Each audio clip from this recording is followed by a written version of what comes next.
तर चला, शुभ सकाळ सगळ्यांना.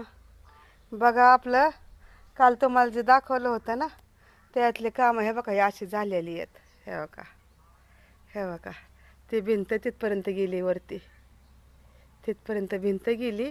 आणि जी ही भिंत आहे ना, ही 4 इंची होती. आता ही आहे 9 इंची. हे बघा, ही 9 इंची केली आता देवार, आहे का. ही 9 इंची केली, पहिली 4 इंची होती. ही आपलं हे का पक्ष्यांचं पाणी बिणी ठेकायचं कसलं मस्त आहे. हे आणल्यात आपण चौकटी.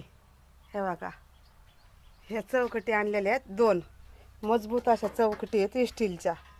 स्टीलच्या चौकटी आणल्यात बघा. हे बघा, आहे का. ह्या 4 चौकटी आहेत. ह्या 2 चौकटी आणि 2 तिकडे आहेत बरं का. हे बघा, इकडे आहेत 2, म्हणजे एक चौकट आणि एक हे खिडकी.